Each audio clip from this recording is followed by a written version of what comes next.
السلام علیکم viewers, Mian Saifur Rahman here along with fair and square. امید آپ خیریت سے ہوں گے اور ہمیں اپنے فیڈ بیک دیتے رہیے تاکہ ہم مزید اس پروگرام کو بہتر کریں، امپروو کریں اور آپ کی خدمت میں بار بار حاضر ہوں نئی انفارمیشن کے ساتھ، نئے تجزیوں کے ساتھ.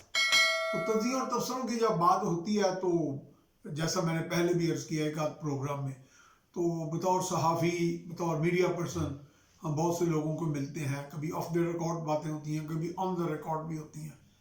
مجھے یاد پڑتا ہے کہ جب چونکہ ہم آف دی ریکارڈ ابھی میرے منہ سے نکلا ہے تو میں بتانا چاہتا ہوں کہ اس میں بعض اوقات بڑے امپورٹنٹ، بڑے اہم جو شخصیات ہوتی ہیں وہ بھی بعض اوقات کچھ صحافیوں کو بلاتے ہیں اور ان کو بتاتے ہیں کہ ملک کے حالات جو ہیں وہ اس طرح بڑے حساس ہیں، کچھ حالات، کچھ معاملات، تو ہم آپ سے کچھ چیزیں شیئر کر لیتے ہیں لیکن عوام کو براہ راست ہم اپنے طور پہ نہیں بتا سکتے. وہ ایک اعتماد بھی ہوتا ہے باہمی، اور وہ پھر ہم اپنے طور پہ جب ایک دور میں بڑی دہشت گردی اپنے عروج پر تھی تو مجھے یاد پڑتا ہے کہ اس میں بڑے اہم ہمارے مسلح افواج کے ڈی جی رینک کے ISPR اور دیگر اس طرح کے افسران اور اس کے علاوہ وزرائے خارجہ ماضی کے اور بڑے بڑے لیڈرز جو ہیں، جو اپنے اپنے اداروں کے سربراہان ہوتے ہیں، وہ بلا کے بتاتے تھے کہ آج ہم نے یہ کامیابی حاصل کی، یہاں پہنچ گئے ہیں.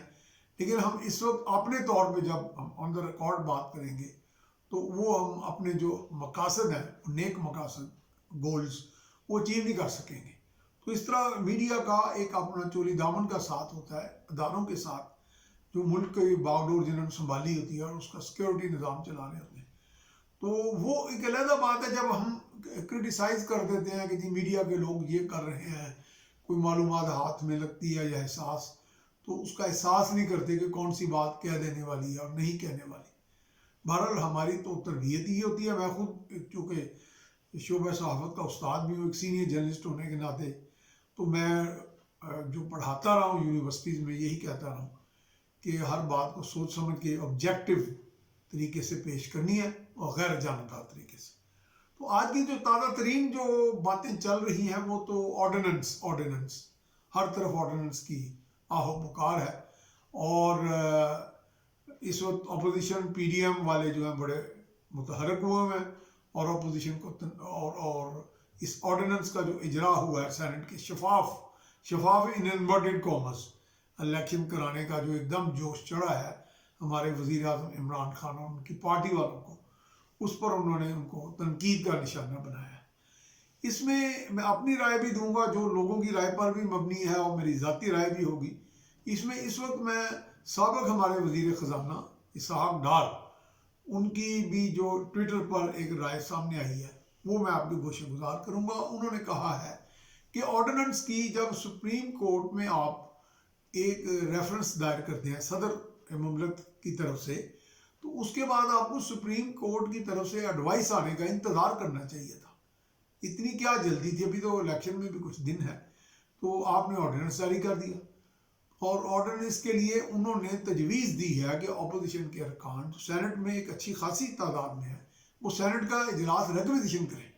یعنی یہ ان کو ایک اختیار آئین نے دیا ہوا کہ وہ ممبران جو ہیں وہ مل کے تو چیئرمین سینٹ کو کہہ سکتے ہیں کہ ہم اجلاس پہ بلائیں اور اس پہ بحث کریں گے.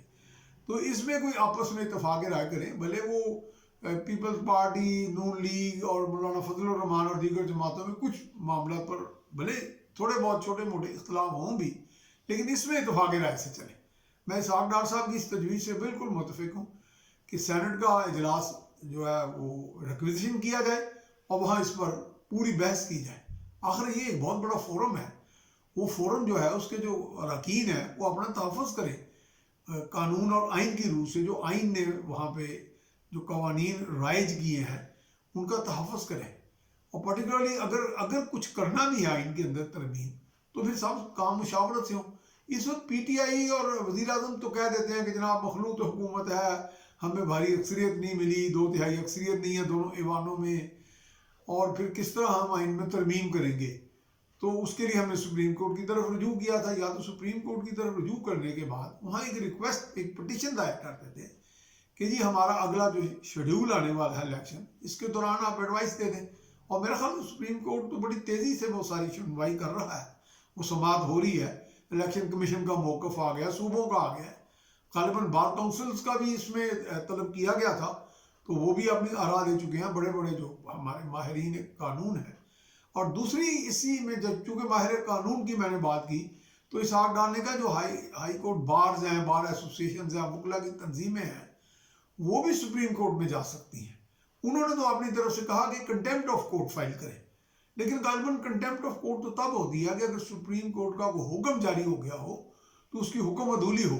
لیکن وہ اظہار ڈار جو مجھے سمجھ آ رہی ہے وہ کہنا چاہ رہے ہیں کہ یہ جب ایک ملک کی عدالت جو ہے، سب سے بڑی عدالت عظمیٰ، اس کا دروازہ کھٹکھٹایا ہے تو وہاں اس کا انتظار کیا جائے. اگر انتظار نہیں ہوتا یا کوئی بھی ایسی بحرانی کیفیت پیدا ہو رہی ہے، تو اس میں ہمارے وکلا چونکہ پہلے بھی ایک لیڈنگ رول، کلیدی کردار ادا کرتے رہے ہیں، تو وکلا حضرات جو ان کی تنظیمیں ہیں وہ سپریم کورٹ میں چلی جائیں کہ جناب یہ بحران جنم لے رہا ہے، یہ آرڈیننس کی یہ جو بیماری ہے اس سے جان چھڑائیں.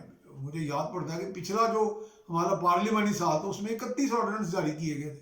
اتنی قانون سازی نہیں ہوئی تھی، اتنے قانون پاس نہیں ہوئے تھے پارلیمنٹ میں جتنے آرڈیننس جاری ہوئے.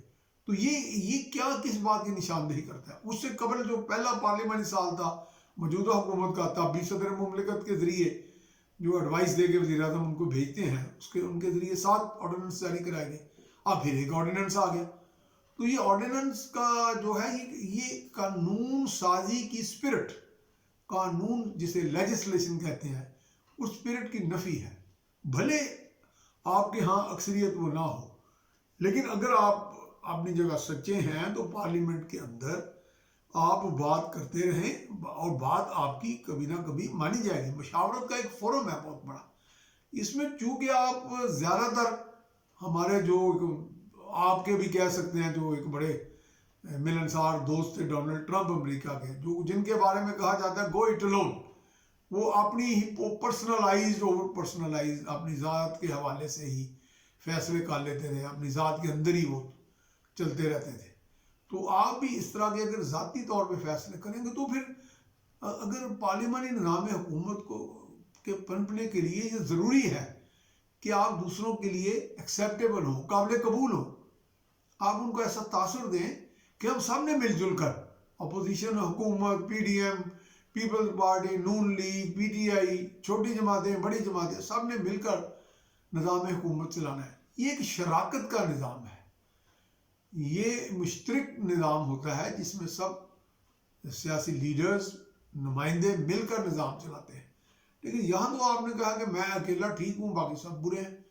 کرپشن پہ بھی جب آپ ہاتھ ڈالتے ہیں تو وہ اور چوڑے ہو جاتے ہیں لوگ، کیونکہ ان کے اوپر کرپشن کے جو الزامات یا ریفرنس دائر ہوتے ہیں، تمام تر تشدد اور دباؤ اور قید تنہائی کے باوجود کوئی مواد ہی نہیں نکلتا ان کے خلاف، کوئی ایسے ٹھوس شواہد ہی نہیں آتے. تو پھر وہ بھی سوچنے پہ مجبور ہو جاتے ہیں. دنیا میں آپ عوام کے اندر اپنے امیج والے پریشان ہیں؟ غالباً آپ نہیں ہیں. تو پھر نہیں ہے تو پھر عوام آپ کا کیسے کنسرن ہو گیا؟ بس محض 1,68,00,000 ووٹ تو لے لیے، لیکن پھر عوام کو آپ بھول گئے. پھر یہ سوچیں کہ عوام نوٹ کر رہی ہے، ٹھیک ہے ان کے پاس کوئی براہ راست ایسا انسٹرومنٹ ہاتھ میں کوئی ہتھیار نہیں ہے جس کو چلا کے وہ آپ کی یہ ساری یو ٹرنز، آپ کے یہ ساری کلا بازیاں یا آپ کا تنہا چلنے کے فیصلے اور دوسروں کو ناراض کرنے کا جو سلسلہ ہے، اس پہ آپ کے خلاف کوئی تعزیری کارروائی نہیں کر سکتے. لیکن یہ تعزیری کارروائی تو ایک لیڈر اپنے اوپر خود کرتا ہے، یہ سوچ کے کہ میں عوام کے آگے جواب دے ہوں. جب وہ خود کو فیل کرے گا جواب دے تو پھر اس کا رویہ قدرے پختہ ہوگا.